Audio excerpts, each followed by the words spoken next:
welcome to ICAN Become. I'm Gabe, and I'm 8 years old. I live in Pine Bush, New York. I like riding my pony, paying the chickens, and space. When I grow up, I want to be an astronaut. My friends at ICAN Radio have arranged for me to talk to an astronaut. Her name is Anne McClain. I'm going to ask her what it takes to become an astronaut. So let's get into the interview. 5, 4, 3, 2, 1, ignition.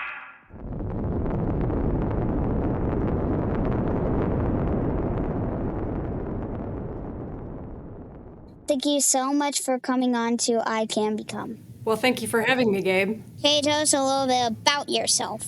Sure. My name is Anne McClain. I grew up in Spokane, Washington, and I was an Army helicopter pilot, and I studied engineering, aerospace engineering, so how planes fly and how spacecraft fly.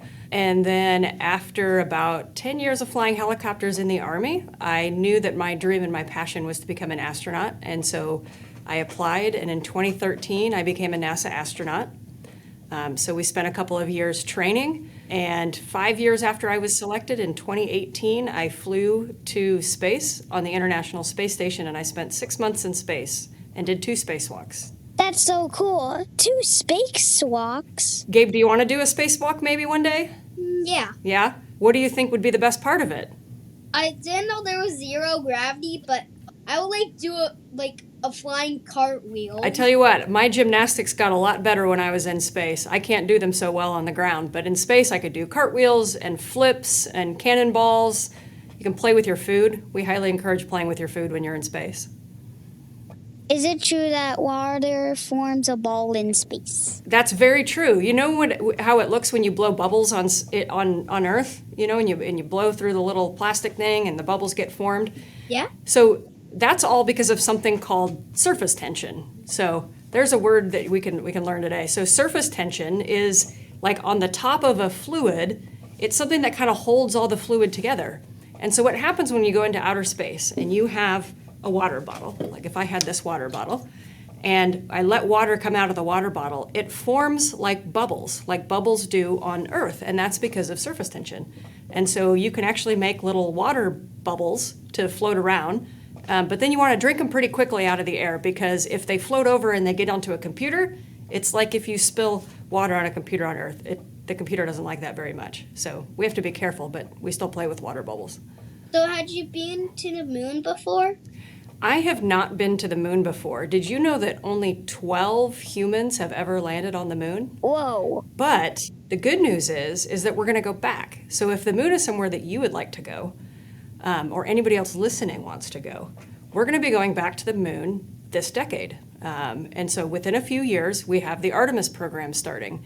And the Artemis program is going to take astronauts back to the moon for the first time in about 40 years. So Artemis 2 is going to be the very first one. It's going to be the biggest rocket ever built, and it's going to take 4 humans around the moon, and then the next flight is going to take more humans back down to the surface of the moon. But I would really love to go to the moon and maybe get a moon rock. That's so cool. It's pretty cool, Gabe. You know, you can practice being an astronaut on the moon outside when you go out and play, and you can go look and see if you can find a really interesting looking rock. You know, everywhere you are, rocks are all different. And rocks actually tell stories. This is something that you learn in science class. When you look at a rock and you look at what it's made out of, it actually can tell you a story. It can tell you where it came from. It can tell you where the planet came from. It can tell you how old the area that you're in is. So rocks can tell lots of stories. Have you or anyone been to Mars before? Did you know that nobody's ever been to Mars? No. So yeah, only robots have been to Mars, and it was really, really hard just to get the robots there, because Mars is really, really far away.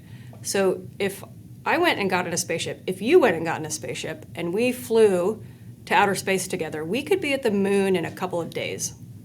But to get to Mars, it's about 33 million miles away at its closest point. Holy cow! I know, you're talking like 6 to 9 months, like we're gonna have birthdays and holidays and all sorts of things. We could do like one of your whole grades. What grade are you in, Gabe?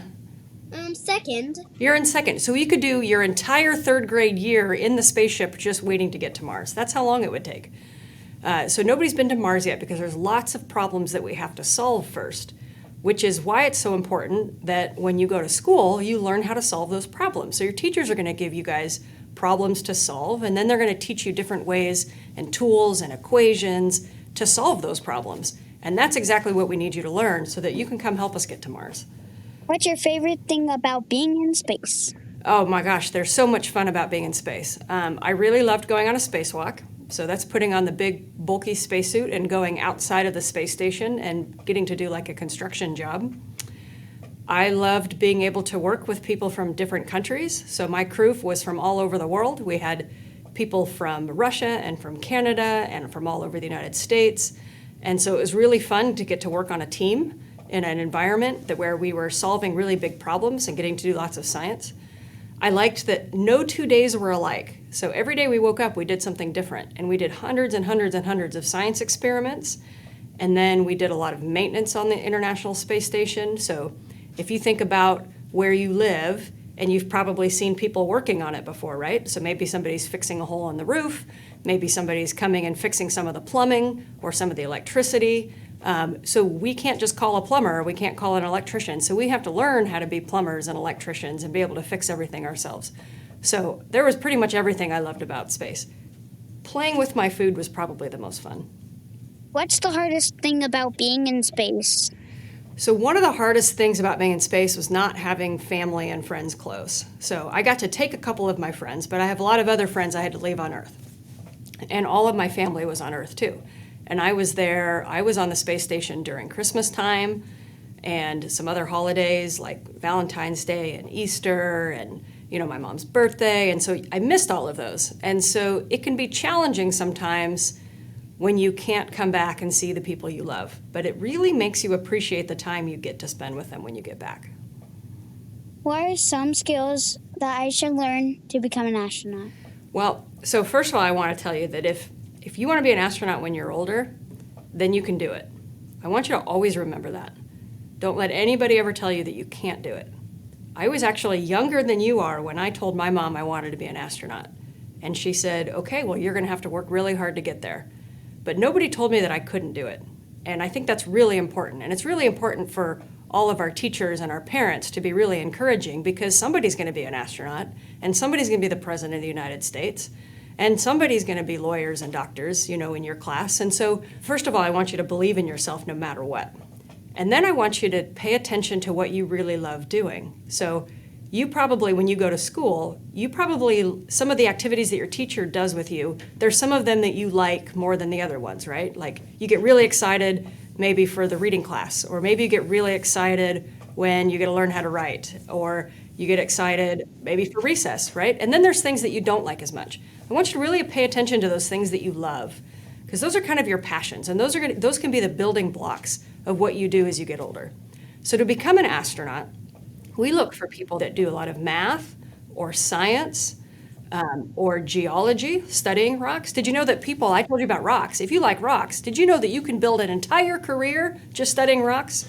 That's called geology. Cool. I never thought of that. And so I want you to really listen and pay attention to what you love, do really well in school, and then another big thing I want you to think about is to get on teams, work with teams, work with your classmates in solving group problems, see if you can play on a team sport or in clubs at your school. Everything that we do here at NASA is on a team or in a group. And so it's really important to learn how to do that.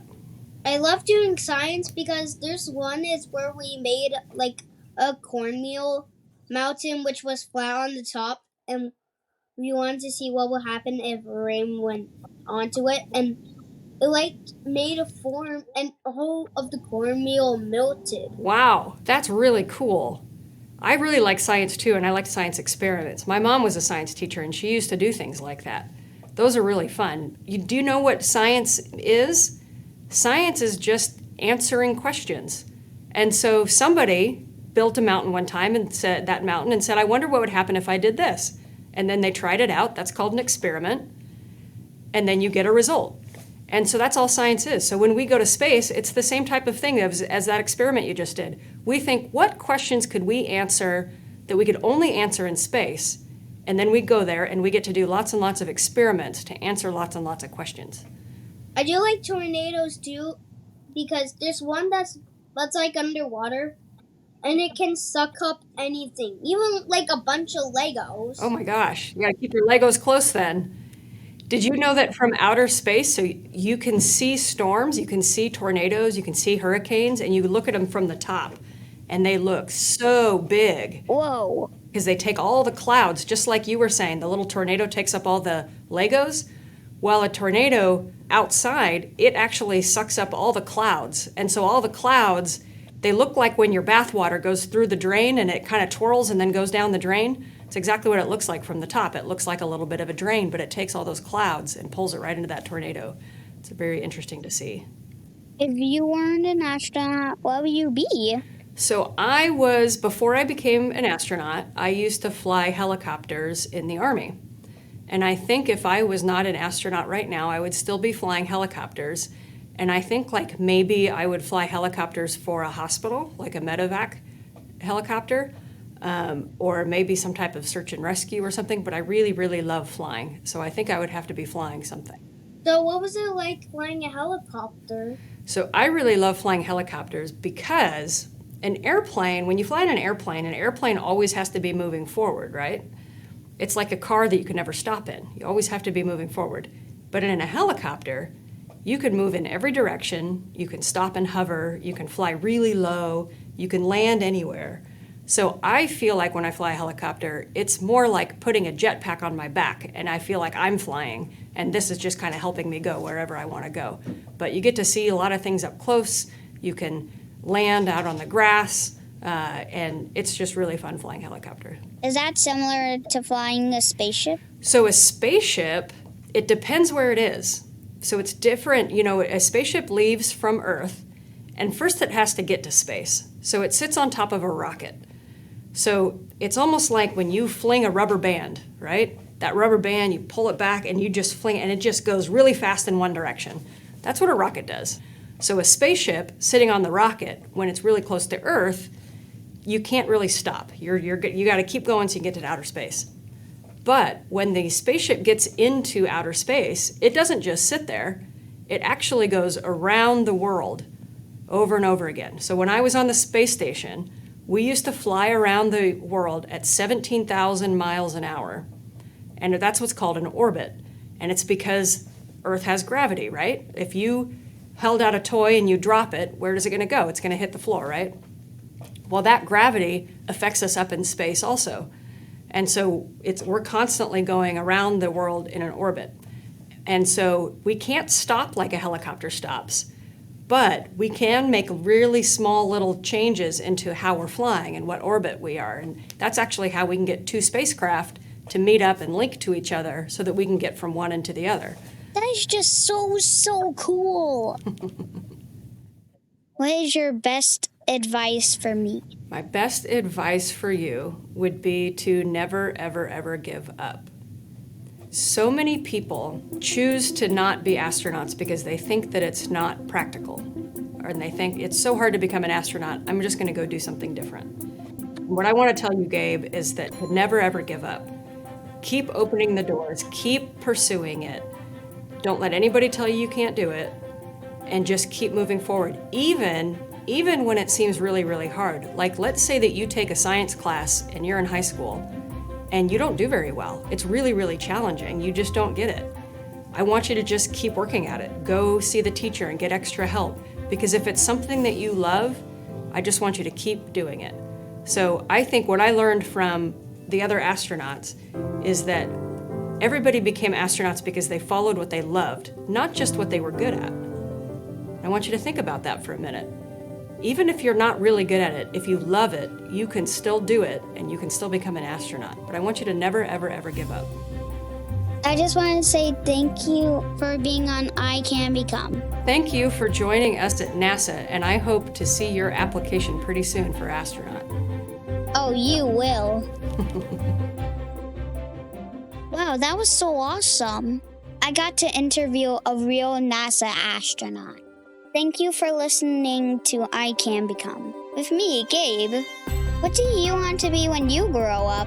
Why not tell my friends at ICAN? Just visit icanradio.org and let them know. And maybe you can interview someone cool just like I did.